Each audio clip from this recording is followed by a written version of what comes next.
Yes, so welcome one and all to this grand Thursday morning, evening, morning in the west, evening in the east.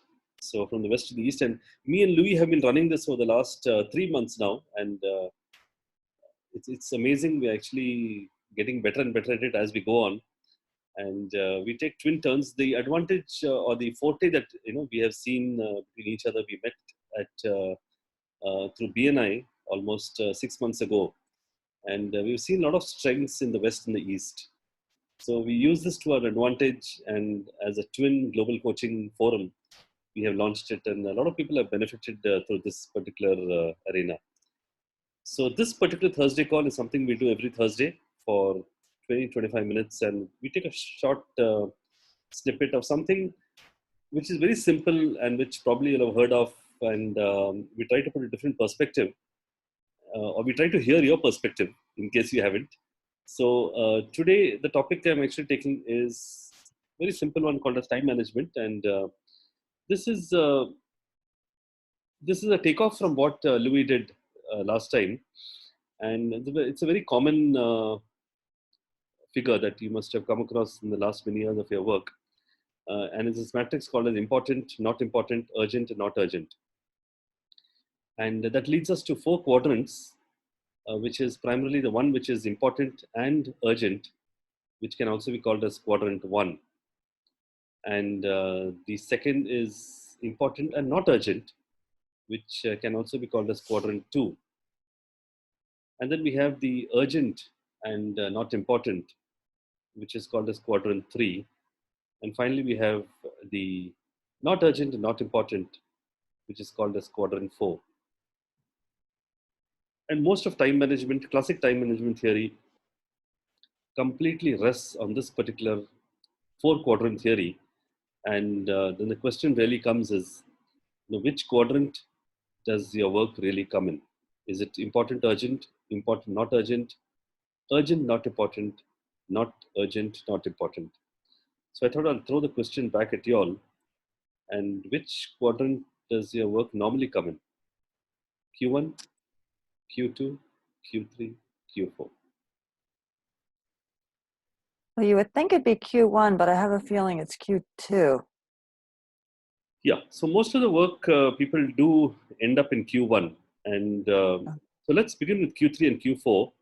So Q3, Q4 is something which is below the line, which is something which is not important. And the classic management theory tells us to try to minimize this two quadrants. Of course, they have their own importance, but as far as possible, we try to minimize it. And now the trick comes between Q1 and Q2. Q1 is a quadrant which normally everybody is in, which is important and urgent. But the ideal quadrant that we should be is Q2. And so let me take a simple example. So if you have some work maybe at 9 a.m. in the morning, and it takes you 45 minutes to drive, you have two options. You either leave at 8:15 in the morning, which means you reach at 9, or you probably leave at 7:45, which means you leave 30 minutes early, and you probably reach a little early. Now, in the first case, you're actually in quadrant one, which means you're in a stress zone. You can't afford any delay anywhere. You can't afford any traffic snags. You will not be able to enjoy the view as you go across. Any delay of even 2 or 3 minutes, and you'll probably miss your flight, or you'll probably miss your, the meeting. When you leave a little early, maybe even 10, 20 minutes early, your mind is very relaxed, calm, creative. You're able to enjoy the scenery as it goes on. A couple of minutes traffic will also not affect you, and life goes on very smoothly. Another example is a lot of deadlines that we have, and Louis was speaking of these deadlines last week, sales deadlines as well as some work deadlines. A lot of times we do it on this last and second last day, and I have this amazing practical example of these of my tax agents. They normally wait till the last day before filing my tax, my company tax. I just don't know why, and they end up in a chicken and egg story, and the headless chicken running around on the last day, where they had the whole of the last 1 month to do it. So that's again a classic example of Q1, and whereas if you do it much easier later, it's Q2. So Q1 actually is something called as a crisis. Q2 is a preparation. Q3 interruption. Q4 trivia. What I'm going to do is something a little unique. Okay, once the slide is through, so it's also called as a quadrant of demand, or illusion, or escape, and more important, the quadrant two is called as a zone. So this is the quadrant which is the planning, the prevention, the relationship building, new opportunities, learning, developing. Whereas this is a quadrant of stress. You're always in stress, urgent, important. Now, to make it a little more interesting, I'm actually going to share with you a very unique video. So, are you game for it? Okay.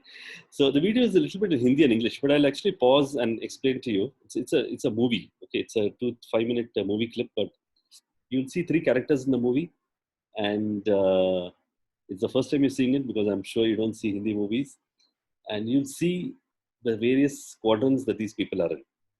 So let's go and ahead. Just a minute.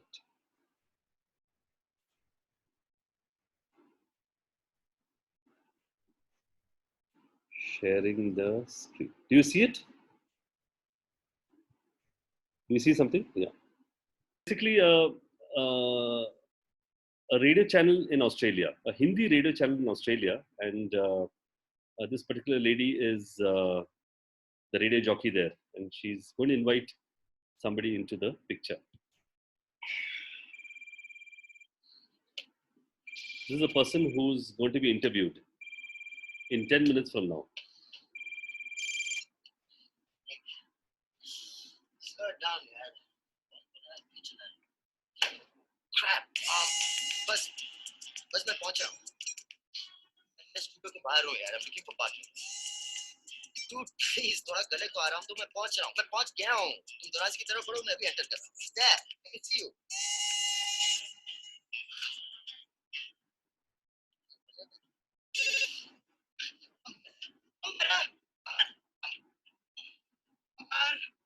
Amber. Amber. A. Yeah. A for Amber. Yeah. Amber. Now stop. It's late. So well. So the were you able to catch most of it? Thanks to the subtitles. And what I normally then share, beyond this is let me just.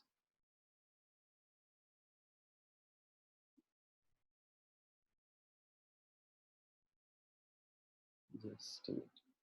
There are very simple questions I ask as to what are the three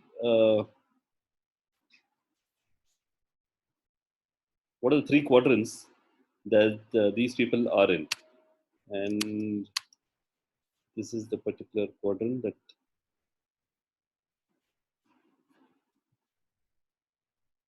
is it. Yeah, here it is. So I normally go straight to where is it? So the simple question is, identify the time quadrants for these three people. One is the actress, second is the actor, and third is the radio manager. And you have four options, and you either have Q1 or Q2 or Q3 or Q4. So let's go for it. What do you think are the quadrants for each of these three? Well, the radio announcer would be in quadrant 2. Okay. And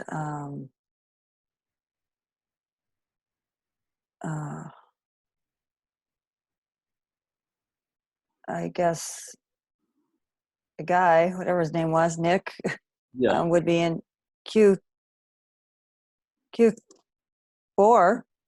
Q4, okay. Actually, he was in stress, so Q1.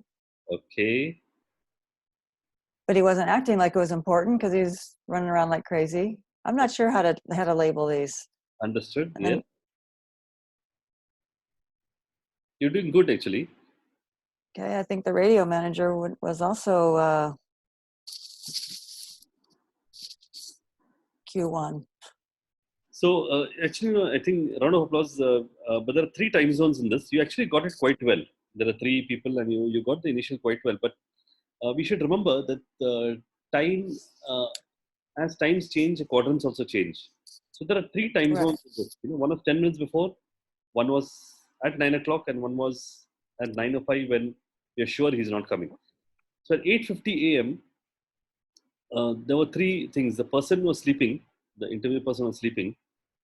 The girl radio person was assuming that he's going to come at 9 o'clock, and the radio manager has no clue. So then we have 9 o'clock, where now the problem is occurred and people know that he's just got up and on the way. And 9:05 is the end of the program. And the quadrants can change, as the time passes. And you rightly mentioned, at 8:50, the person was in Yeah. Q4. He was sleeping, and he was rudely awakened to Q1. As you rightly mentioned, he came into stress. He's running on the lift. He can have an accident. He's shouting at people. All those things. So when he moved to Q1, the stress level increases a lot, and he remained in Q1. He was talking on the phone while driving the car. All the things that a person should not do is what is Q1. Radio manager, as you rightly mentioned, Okay. was Thank stressed. you. So it's in the DNA. He has stress inside himself. So Yeah. he's always in a stress zone. But the trick here is the girl. The girl is quite good because she's very calm and relaxed. And she started off with the Q2, and very briefly at 9 o'clock she went into Q1 because she suddenly came to know that she's committed to the entire group, that she's going to get this particular person, but he's not going to come. And then at 9:05, she moved back to Q2, with her Yeah. own calmness and confidence. Now, many times the world actually pushes us to Q1. So this is a classic example where uh, the girl, Preeti, that's the actor's name, she was actually in Q2. She was pushed to Q1 briefly, and normally she would remain in Q1. She'll normally remain, a person will remain stressed, and they'll take all the stress on themselves. But she ensured that she moved back to Q2, and that's the trick of this particular video, which I showed primarily because of this final thing of moving to Q2. So even in even life, the world moves us to Q1. You know, People want everything very quickly. They want us to do things before time. Starting from the family to the social to the business to everybody, they want things to be done yesterday. And it's up to us to control our time and try to ensure that we somehow move back to Q2 with a very calm nature. And these are the three things that she did. She was committed to her duty. A lot of courage because she might lose her job, assuming that Nick is a very famous personality in Australia and he Right. might try to ensure. So, a lot of courage she had, and she basically had a very relaxed and calm nature, which enabled her to move, back into the zone. So, the entire, video is primarily because of trying to see if we can move from Q1 back to Q2, which is, the zone that we all should be in. And that's the key purpose of this very funny video, but it's very effective. It's very simple and very effective. Yes. Luckily it has English subtitles. I just realized it. In India, of course, I don't find a problem because it's Hindi is an own language, but in a very short time these three personalities, they showcase all the four quadrants, which is why I love it. It's all there. And moving back to Q2, it's the crisis, it's a need of the day. So a lot of times you're pushed. A lot of stress comes onto us because we are pushed onto Q1. You know, Sometimes we push ourselves, sometimes the world pushes us. But true creativity, true performance, peak performance happens only in Q2. Okay. Everything happens only in Q2. You cannot, right from a child up to an adult, you cannot put pressure and expect them to perform. They have to be relaxed. Only then they can perform. They may do something out of stress and irritation, but true happiness, joy, peak performance, innovation, creativity only happens in Q2, which is urgent and not, important and not urgent. Where that urgency is not there in us. We have a lot of time and we, keep doing it, free flowing manner. So, that's the key message, for today. So I just thought to take a pause and take some inputs from you and your work life, and how's it going in terms of time management, and whether anything of this translates to either what you're doing or what you can do. I think that the key is definitely just being prepared and having your day scheduled out so that you're not being so reactive. Absolutely. And I'm working on that. Awesome. Awesome. In fact, I do that myself, and I train people also to do that, having a schedule. And last week, I got this idea when Louis was doing that with all of us last week. Having a schedule just beats it down. The next step beyond this, actually having a schedule and also trying to put a priority to it. Right. Having a schedule, putting the quadrants, and then putting a priority. Many times we keep doing things. So Q3 actually is peer pressure. Q3 is when we do things because others are doing it. We do things more. Q3. Q3. Q3 is we just keep doing things because others are doing it. It's not important to us, but we feel it's important and urgent. So that's you need to identify those things. So in your list, when you schedule a list, you can identify which are the ones which are Q1, Q2, Q3, Q4, and try to minimize, at least the work time. So in fact, I lay a lot of stress on Q4 also. Q4 is those get-togethers, parties, movies, holidays. Each of us need to have time off. Sure. The Downtime. I would say, the every 90-minute smoke break that you take, or every 90-minute coffee break that you take, it's all important. It's all Q4. It's as such, it's not urgent, not important, but we need to do it. In some ways, it is very important because it gives your brain a time to just relax, and then you can get back to the Q2 zone. Very, very important. So Q4 actually is the one which gives meaning to the rest of your life. So and then you have Q3 and Q2, Q1. So a lot of times you're pushed in Q1. A lot of stress happens because you're in Q1. It's always things piling upon you. You don't know what to do. So you need to identify, is it needed to be done? It could be Q3, and you could offload it off. You could delegate, and you could push it, back to Q2. So these are the few thoughts for today. I remember a very long time ago in college, in the admin building, one of the ladies had a big sign on her desk that said, "A crisis on your part is not a crisis on my part." And I never forgot that saying, because I was just like, what do you mean? And now I get it. Yeah. As a student, I was just like, wait a minute, I need this yesterday. It's just like, she's in her Q2. Absolutely. So thank you. Thank you so much. Your name is Mary. Mary. Okay, I just see M. Levine, so fine. Yeah, I should change that. That's fine. Don't need to bother. Yeah. So, all right. Thank you so much, Mary, for joining us, and looking forward to see you next week. Okay. Thank you. 8 a.m. You have a great day. Thank you. Evening. Yeah. Thank you. Bye-bye.